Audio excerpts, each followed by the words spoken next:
জনরোষে পালিয়ে যাওয়ার পর শেখ হাসিনার বেশ কিছু অডিও কল ভাইরাল হয়, যেখানে তাকে বেশ হিংসাত্মক ও প্রতিশোধ পরায়ণ মনোভাব প্রকাশ করতে দেখা যায়। তবে এই অডিও কলে জুলাই আন্দোলনে নিহত বা আহতদের জন্য কোনো সমবেদনা প্রকাশ করতে শোনা যায়নি। এরপরই প্রশ্ন উঠছে, শেখ হাসিনা কিংবা আওয়ামী লীগ এই গণহত্যার জন্য কি অনুশোচনায় ভুগছেন, নাকি আরো ভয়ঙ্কর রূপে ফিরতে চাইছে দলটি?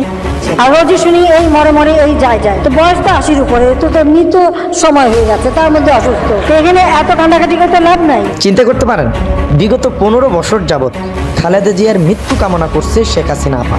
সব সময় বলতো বয়স হয়ে গেছে, মরে না কেন, আর তাকে তো দয়া করে রাখছি, বিদেশের চিকিৎসার দরকার নেই। সময় ঘুরে গেছে, আল্লাহর মায়ের দুনিয়ার বাইরে। হাসু আপা ভারতে আছেন, তিনি এখন চিকিৎসার জন্য কোথাও যেতে পারতেছেন না। গভীর রাত্রে এই ভিডিওটি করতেছি, খুবই গুরুত্বপূর্ণ ভিডিও। টাইটেল এবং থাম্বনেল দেখে যারা অবাক চিত্তে ক্লিক করেছেন, অবাক হওয়ার কিছুই নেই। আমি প্রমাণ সহকারে ভিডিও চিত্র আপনাদেরকে দেখাবো।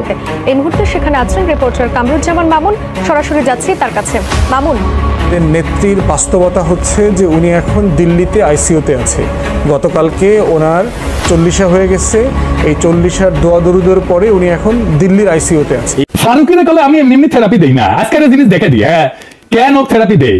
প্রিয় দর্শক শ্রোতা, এতক্ষণ দেখছেন আপনারা শিরোনাম, এখন দেখবেন বিস্তারিত। প্রিয় দর্শক শ্রোতা, ইন্নানিল্লাহ, অবশেষে শেখ হাসিনা হাসপাতালে ভর্তি। চিকিৎসক বলেছেন যে কোনো সময় মারা যেতে পারে শেখ হাসিনা।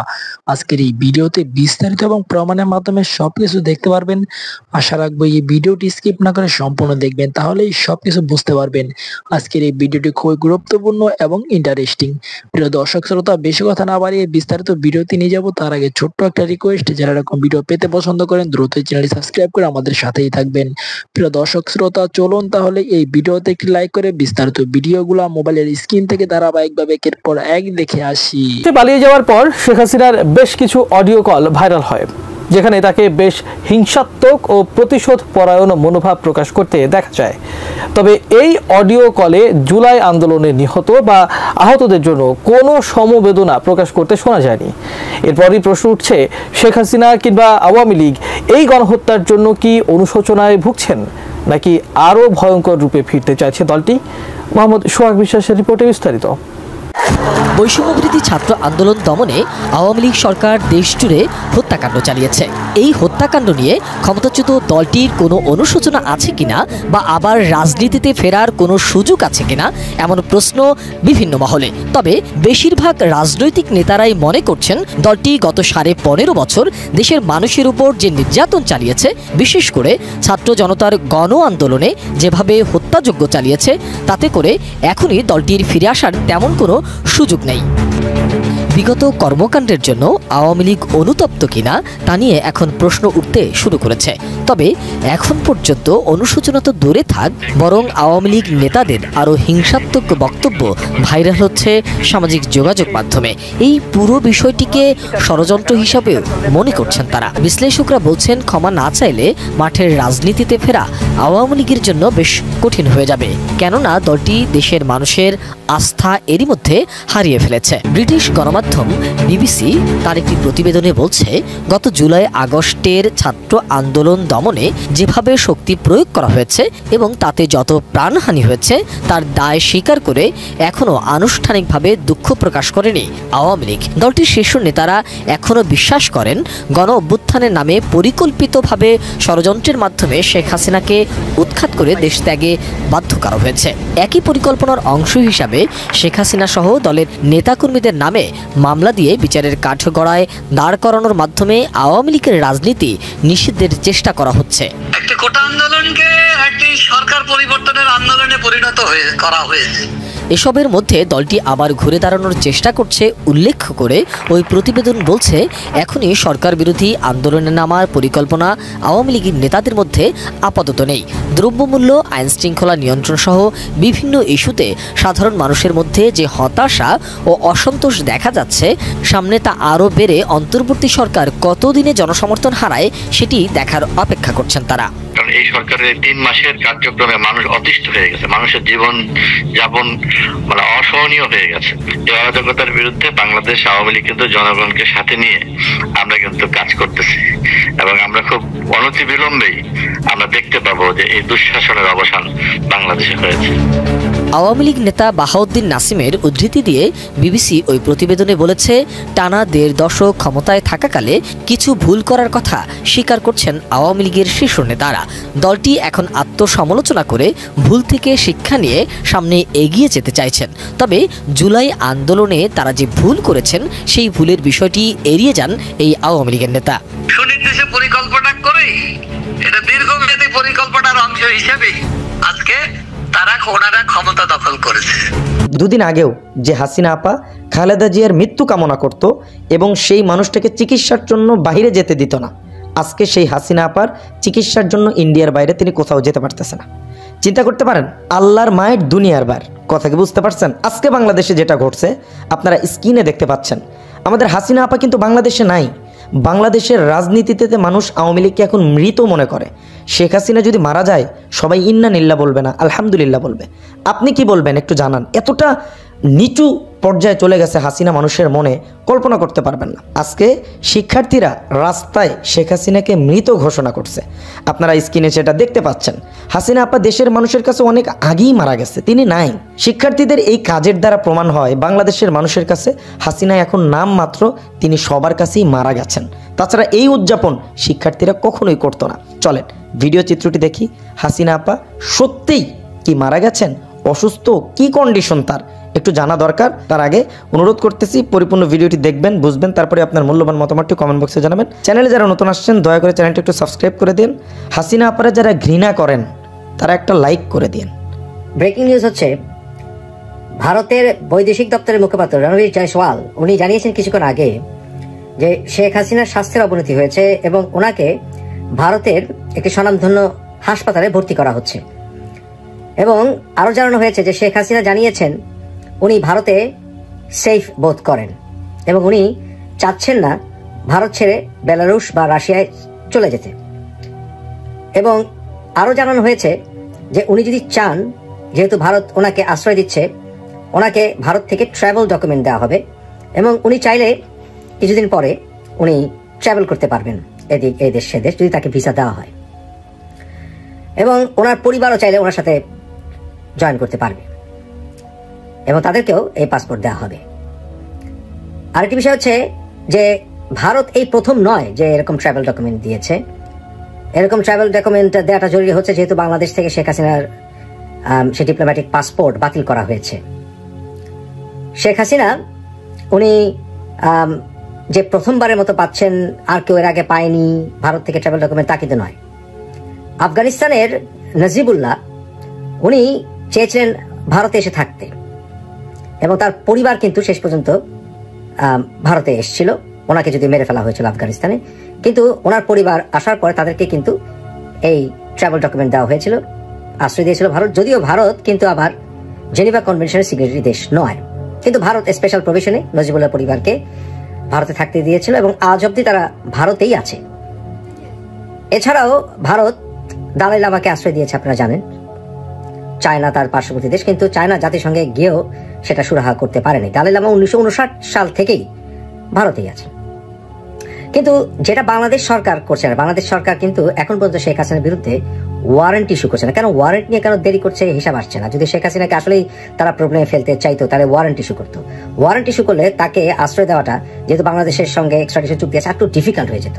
কিন্তু ভারতের জন্য যেন ওয়াকার বা এর পেছনে যারা কলকাঠি নাড়ছে তারা চাইছে না যে শেখ হাসিনা বিপদে পড়ুক, ভারতকে বেশি প্রেশার দেওয়া হোক।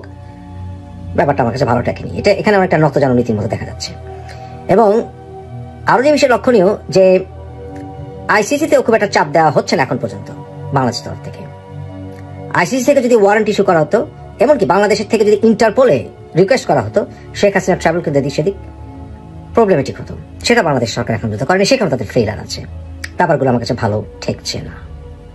যাই হোক, সবকিছু মিলিয়ে শেখ হাসিনার সিদ্ধান্ত উনি ভারতেই থাকবেন। উনি হাসপাতালে ভর্তি হতে যাচ্ছেন, ওনার শারীরিক অবস্থার অবনতি হয়েছে। সম্মানিত দর্শক মণ্ডলী, ভিডিও চিত্রটি দেখে হয়তো বুঝে আসে নাই যে আমি কেন এমন টাইটেল থাম্বনেল দিলাম, তাই না? শেখ হাসিনা যে অসুস্থ ভারতে আছেন, তিনি যে চিকিৎসার জন্য বাইরে যেতে পারতেছে না, এতটুক আমরা মোসাদ্দেক সাহেবের থেকে শুনলাম। তিনি নাস্তিক হোক যাই হোক, কিন্তু আওয়ামী লীগ করে, সে যেহেতু বলছে এটা বিশ্বাস করা যায়। এবার আসেন, কেন এই জিনিসটা আমি দিলাম। আপনার কাছে কি মনে হয় শেখ হাসিনা কি জীবিত আছেন?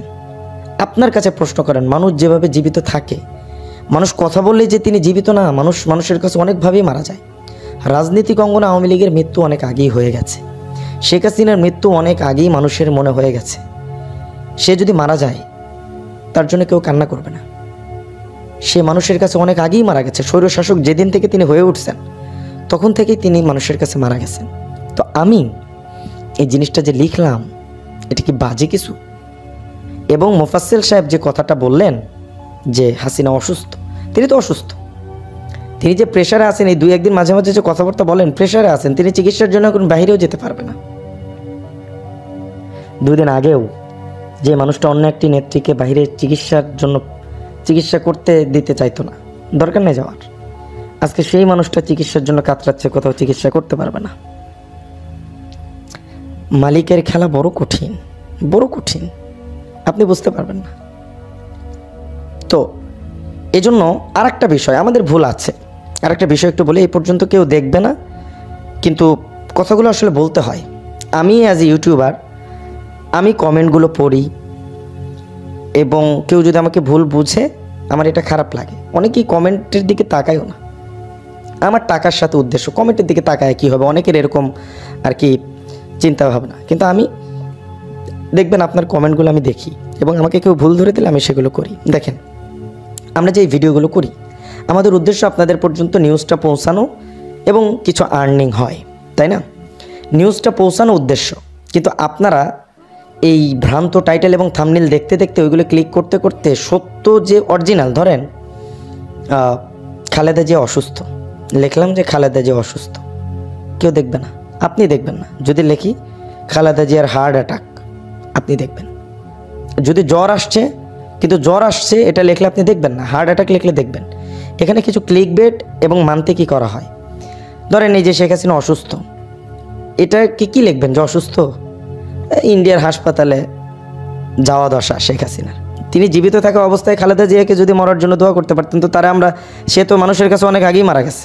রাজনৈতিক অঙ্গনে আওয়ামী লীগের মৃত্যু হয়েছে অনেক আগে, তো আমরা এটা বলতে পারবো না, আমরা এটা লিখতে পারবো না। এই জন্য কিছু কিছু সময় আমরা ক্লিকবেট একটু হালকা একটু টাচ দিয়ে একটু মাখমালি করে একটু লেখা লাগে। তাছাড়া আপনারা দেখেন, আপনারা আমাদেরকে এরকম বানাইছেন, এটা আমি অকপটে স্বীকার করি যে আমরা ক্লিকবেট করি, কেউ বেশি করে কেউ কম করে। তো এটা যদি ধরেন আমি দেখি বিধায় এটা ক্ল্যারিফাই করতেছি, তাছাড়া কেউ করবে না, আর দরকারও নাই। কি দরকার, আমার কামাই হইতেছে, তাই না? কিন্তু আমি আপনাদের সম্মান করি বিধায় এই জিনিসগুলো আমি মানে কি বলে ক্ল্যারিফাই করি আর কি, বলি। এক যুগ পর সেনাকুঞ্জে খালেদা জিয়া। দীর্ঘ এক যুগ পর সশস্ত্র বাহিনী দিবসের অনুষ্ঠানে অংশ নিতে সেনাকুঞ্জে গেছেন বিএনপি চেয়ারপারসন খালেদা জিয়া। 2018 সালের পর খালেদা জিয়া প্রথম প্রকাশ্য কোনো কর্মসূচিতে অংশগ্রহণ করছেন। বৃহস্পতিবার বিকেল 3:30টার দিকে রাজধানী গুলশান 2 নম্বরে বাসভবন ফিরোজা থেকে সেনাকুঞ্জের উদ্দেশ্যে রওনা দেন খালেদা জিয়া। সেনাকুঞ্জের সংবর্ধনা অনুষ্ঠানে প্রধান উপদেষ্টা অধ্যাপক মোহাম্মদ ইউনূস প্রধান অতিথি হিসেবে উপস্থিত রয়েছেন। সশস্ত্র বাহিনী দিবস উপলক্ষে 2012 সালে সেনাকুঞ্জে গিয়েছিলেন খালেদা জিয়া। 2023 সালে আমন্ত্রণ পেলেও তিনি যাননি। তবে ওই সময় বিএনপির ভারপ্রাপ্ত মহাসচিব মির্জা ফখরুল ইসলাম আলমগীর সহ দলের বেশ কয়েকজন নেতা গিয়েছিলেন। এরপর আর এই দিবসে বিএনপি নেতাদের আমন্ত্রণ জানানো হয়নি। জানা গেছে খালেদা জিয়ার পাশাপাশি 2009 সালের পর এবারই প্রথম বিএনপির ভারপ্রাপ্ত চেয়ারম্যান তারেক রহমানকেও আমন্ত্রণ জানানো হয়েছে। এবছর সশস্ত্র বাহিনী দিবসের অনুষ্ঠানে মোট 26 জন আমন্ত্রণ পেয়েছেন। শাহজাহান ওমরের হুঙ্কার, আমি আবারও এমপি মন্ত্রী হব। গ্রেপ্তারের পর ঝালকাঠি 1 আসনের আওয়ামী লীগের সাবেক এমপি ব্যারিস্টার শাহজাহান ওমর হুঙ্কার দিয়ে বলেছেন, আমি একজন মুক্তিযোদ্ধা, এসব মামলা আমার জন্য কোনো ঘটনাই না, আমি আবারও এদেশের এমপি ও মন্ত্রী হব। বৃহস্পতিবার সকালে গ্রেপ্তারের পর সাংবাদিকদের সঙ্গে কথা বলার এক পর্যায়ে তিনি এসব কথা বলেন। এর আগে তাকে গ্রেপ্তার দেখিয়ে আদালতে পাঠায় ঝালকাঠির সিনিয়র জুডিশিয়াল ম্যাজিস্ট্রেট আদালত। এরপর দুপুরে তাকে কারাগারে পাঠানো হয়। পুলিশ ও আদালত সূত্রে জানা যায়, কাঠালী উপজেলা বিএনপির কার্যালয় ভাঙচুর করার অভিযোগে 2023 সালের 4 ডিসেম্বর মামলাটি করেছিলেন আক্তার হোসেন মীরবহন নামের এক ব্যক্তি। তিনি বিএনপির রাজনীতির সঙ্গে জড়িত। ওই মামলায় শাহজাহান ওমরকে গ্রেপ্তার দেখিয়ে আদালতে সোপর্দ করে রাজাপুর থানা পুলিশ। জানা গেছে এদিন সকালে বরিশাল থেকে ঝালকাঠির রাজাপুরে যাওয়ার পথে পিংড়ি এলাকায় সাবেক এই আওয়ামী লীগের এমপির গাড়িতে হামলার ঘটনা ঘটে। এতে তার গাড়ি ক্ষত বিক্ষত হয়ে ধ্বংসস্তূপে পরিণত হয়। এতে শাহজাহান ওমরও আহত হন। এই ঘটনায় তিনি বাদী হয়ে থানায় মামলা করতে যান। তবে কাঠালিয়া থানায় তার নামে থাকা পূর্বের ওই মামলায় তাকে গ্রেপ্তার করে পুলিশ। উল্লেখ্য, ঝালকাঠি জেলা প্রতিষ্ঠিত হবার আগে বাকেরগঞ্জ 12 আসনের সংসদ সদস্য ছিলেন শাহজাহান ওমর। পঞ্চম, অষ্টম ও দ্বাদশ জাতীয় সংসদে তিনি ঝালকাঠি 1 আসন থেকে নির্বাচনে লড়ে জয়লাভ করেন। খালেদা জিয়ার প্রথম ও তৃতীয় মন্ত্রিসভায় একাধিক দপ্তরের দায়িত্ব পালন করেছেন তিনি। দীর্ঘদিন বিএনপির রাজনীতির সাথে যুক্ত থাকার পর দ্বাদশ সংসদ নির্বাচনের আগে আওয়ামী লীগে যোগ দেন শাহজাহান ওমর। শেখ হাসিনার পক্ষে ট্রাইব্যুনালে লড়তে চান জেড.আই খান পান্না। আন্তর্জাতিক অপরাধ ট্রাইব্যুনালের সাবেক প্রধানমন্ত্রী শেখ হাসিনার পক্ষে আইনি লড়াই করতে চান আইনজীবী জেড.আই খান পান্না। এ বিষয়ে তিনি বলেছেন, সুযোগ হলে আমি শেখ হাসিনার পক্ষে দাঁড়াবো। বৃহস্পতিবার সাবেক অতিরিক্ত অ্যাটর্নি জেনারেল মেহেদী হাসান চৌধুরীর জামিন স্থগিত নিয়ে সাংবাদিকদের ব্রিফিং এর সময় এক প্রশ্নের জবাবে তিনি কথা বলেন। ব্রিফিং এর সময় এক সাংবাদিক প্রশ্ন করেন, অতীতে আপনি শেখ হাসিনা সরকারের বিভিন্ন কর্মকাণ্ডের সমালোচনা করেছেন, এখন তার পক্ষে লড়তে চাইছেন, এটি আপনার আগের অবস্থানের সঙ্গে সাংঘর্ষিক কিনা? উত্তরে জেড.আই খান পান্না বলেন, অবশ্যই সাংঘর্ষিক, কিন্তু প্রত্যেক মানুষের আইনি সুবিধা পাওয়ার অধিকার আছে। মানবিক দিক বিবেচনা করেই আমি শেখ হাসিনার পক্ষে লড়ার আগ্রহ প্রকাশ করেছি। তবে আমি যে কোনো অপরাধের শাস্তি হিসেবে মৃত্যুদণ্ডের বিপক্ষে। গণহারে মামলার সংখ্যা অতীতের যে কোনো সময়ের চেয়ে তুলনামূলকভাবে বেড়েছে উল্লেখ করে তিনি বলেন, আগে ছিল গণগ্রেপ্তার, এখন হচ্ছে গণমামলা। গণমামলা হলে পরে গণগ্রেপ্তার হবে। এটার ভিকটিম একসময় আমিও ছিলাম, তবে অকল্পনীয়ভাবে গণমামলা চলছেন এমন এর আগে কখনো হয়নি। একই স্ক্রিপ্টে চোখ নষ্ট হয়ে গেছে, না হয় পা নষ্ট হয়ে গেছে অথবা গুলি লাগছে একটা, কিন্তু এজন্য শতাধিক ব্যক্তির বিরুদ্ধে মামলা হচ্ছে। নির্বাচন প্রসঙ্গে তিনি বলেন, এই অন্তর্বর্তী সরকারের প্রাথমিক এবং একমাত্র দায়িত্ব হচ্ছে একটি সুষ্ঠু নির্বাচন দেওয়া, সেই সঙ্গে গণতান্ত্রিক পদ্ধতিতে সেই সরকারের কাছে ক্ষমতা হস্তান্তর করা। এ সরকারের দায়িত্ব নয় সংস্কার করা, তবে সুষ্ঠু নির্বাচন দেওয়ার দায় রয়েছে। এর আগে গত 20 সেপ্টেম্বর সীমান্ত পথে পালাতে গিয়ে পুলিশের হাতে আটক হন সাবেক অতিরিক্ত অ্যাটর্নি জেনারেল ব্যারিস্টার মোহাম্মদ মেহেদী হাসান চৌধুরী। পরে তাকে জুলাই আগস্টের হত্যা মামলায় গ্রেপ্তার দেখানো হয়। তার আগে গত 8 আগস্ট অতিরিক্ত অ্যাটর্নি জেনারেলের পদ থেকে পদত্যাগ করেন ব্যারিস্টার মোহাম্মদ মেহেদী হাসান। আমি এমনি থেরাপি দেই না, আজকে একটা জিনিস দেখে দিই। হ্যাঁ, কেন থেরাপি দেই? আসিফ নজরুলের প্রিয় মানুষকে মোস্তফা ফারুকি, তাই না, কইছে না? আর ফারুকির প্রিয়কে তানভীর মোকাম্মেল। ওরে জাতীয় স্বল্প দৈর্ঘ্য চলচ্চিত্র উৎসব করার জন্য ওই ডিসেম্বর মাসে মিলনায়তন বরাদ্দ দিছে। কত তারিখে সাইন করেছে দেখেছেন? 18 নভেম্বর তারিখে। মিলনায়তনের নাম দেখেছেন বঙ্গমাতা ফজিলাতুন্নেসা মুজিব, বুঝেছেন? ওর বউ কালে ক্যারেক্টার করেছিল, অভিনয় করেছিল। তাই প্রেম চাইপা রাখতে পারে নাই। দুইটা জিনিস চাইপা রাখা যায় না। কি সেটা জানেন? হাগা আর প্রেম, এই দুইটা চাইপা রাখা যায় না। যাই হোক, তানভীর মোকাম্মেল প্রসঙ্গে আসি। তানভীর মোকাম্মেল কে? হইতেছে সিপিবি হইতেছে আওয়ামী লীগের কালচারাল ফ্রন্ট। জানেন তো, এটা ডাব পাকলে যেমন নারকেল হয় না, তেমনি সিপিবি পাকলে আওয়ামী লীগ হয়। এমন পাকা সিপিবি ছিল মুকিয়া চৌধুরী, নুরুল ইসলাম নাহিদ, শেখর দত্ত, আরো মেলা নাম কইলাম না আর কি। যাই হোক, আমি কইছিলাম না ফারুকের নেওয়াই হয়েছে আওয়ামী ইন্ডিয়ান কালচারাল যে সাম্রাজ্য যে একেবারে ধ্বংস হয়ে গেছিল সেটারে পুনর্গঠনের জন্য। আরে তানভীর মোকাম্মেল এই হারামজাদা লাইভ করে কার সাথে দেখেছেন? আসাদ নূর নামের এক বর্জের সাথে।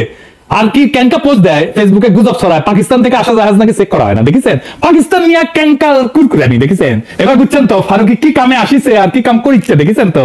হ্যাঁ, তো আমি মোস্তফা সরোয়ার ফারুকিরে ধন্যবাদ দেই। হ্যাঁ, এই মিলনায়তন বরাদ্দ দেওয়ার জন্য। কেন জানে? আসেন এসে আলাপ করি।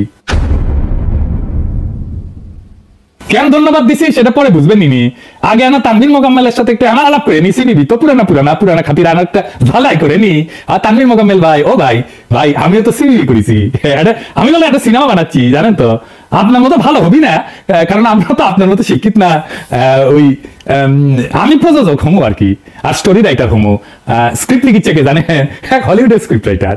ওই আপনার মতো ভালো হবি না আর কি। হ্যাঁ, আর পরিচালক কে হবি জানেন? অস্ট্রেলিয়া। আপনার মতো ভালো হবি না। আর এটা কুটি চলবি জানেন? আপনার মতো স্টার সিনেপ্লেক্সে চলবি না, ওটা চলবি নেটফ্লিক্সে, বুঝছাও? তো আমাকে এই সুবাদে না জায়গা দিলেন উদ্বোধনের দিনে, আমি উঠি না মরদ করলাম এই সিনেমার এনা হাউস আছে, বুঝছাও? তো একা করে মরদ করবো, আসেন সেটা কই। আমার মেলা দিনের খায় সেই বিপ্লবের পর থেকে যে যাত্রাবাড়ি যে মাদ্রাসা ছাত্রদের নেতৃত্বে বিরোচিত প্রতিরোধ হয়েছিল না, যে প্রতিরোধকে হাসিনার বাহিনী পরাস্ত করতে পারে নাই, সেই প্রতিরোধের যোদ্ধাদের আমার মাদ্রাসার ভাইদেরকে আমি না ভালো মন্দ খিলামু। ওই যে 22শে ডিসেম্বর না কত তারিখে যেন আপনার দিছে না, ওই দিন বঙ্গমাতা ফজিলাতুন্নেসা মুজিব মিলনায়তনে আপনারা আমার মাদ্রাসার ভাইরা আপনারা আসবেন, আমার ক্ষুদ্র ভ্রাতারা উঠি আপনাদের মাদ্রাসায় যে দাওয়াত দিয়ে আসবেনি, আবারও কোনো অসুবিধা নাই, সবাই আসবেন। আর উঠি ওই বঙ্গমাতা ফজিলাতুন্নেসা মুজিব মিলনায়তনে উঠি প্রথমে জিয়াফত হবি। আর যেদিন রেকর্ড করেছি না সেদিন প্রথম আলোর সামনে গেল হচ্ছে জিয়াফত, দেখেছেন? দেখেন আপনাকে বসাইছে চেয়ারে, আপনি সিচুয়েশন বোঝার চেষ্টা করেন। এই যে লোকগুলো একসাথে এখানে যদি আওয়ামী লীগের কোনো পেছনে একটা গুলি চালাই দেয়, তবে আমরা কি আওয়ামী লীগের পদত্যাগ চাইবো না সরকারের? এই যে বিষয়টা, ছোটখাটো বিষয়টা, এই কথাটা আপনাকে জানে কে দিবে? আপনার গোয়েন্দা সংস্থা দিবে। সুতরাং আমাদের এখানে আসার আগে গোয়েন্দা সংস্থাকে বলার আগের দিন প্রথম আলোর সামনে মাইকি করার সময় টাইমে আর্মি বাধা দিছে, দেখেন একটু এনা দেখেন। কালকে সবাই চলে আসবেন 4টা বাজে, বড় জায়গাতে দাওয়াত রইল, ওকে?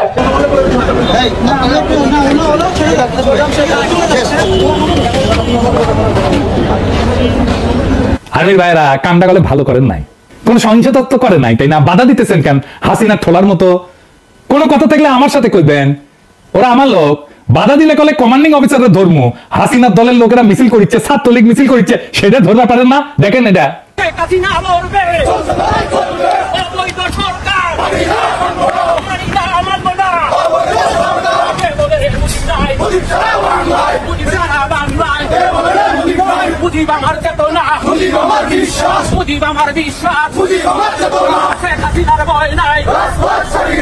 দেখেন অফিসের সামনে হুন্ডার গুন্ডা এনা মিছিল করিচ্ছে।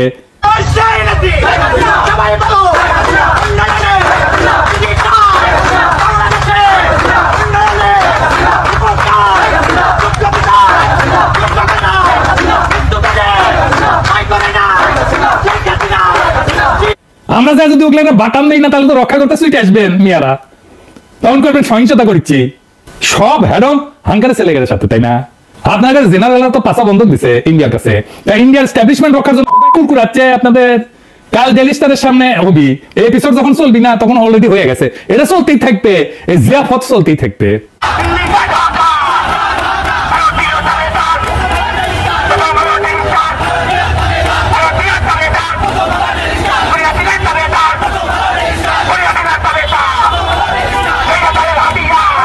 যাই হোক, ওই দিন আমার ক্ষুদ্র ভ্রাতারা হাড়ি পাতিল লাকড়ি নিয়ে আসবে, মিলনায়তনের মধ্যে 10টা গরু জবে দিমু, জবে রান্না হবে উঠি, তারপরে খাওয়া দাওয়া, তারপরে কাওয়ালি, হ্যাঁ, এরপরে যেটি ইন্ডিয়ান দালাল তার অফিস, এরপরে যেটি ইন্ডিয়ান দালাল তার অফিস, তার বাড়ির সামনে গরু ফেলবো আর জব আর জিয়াফত।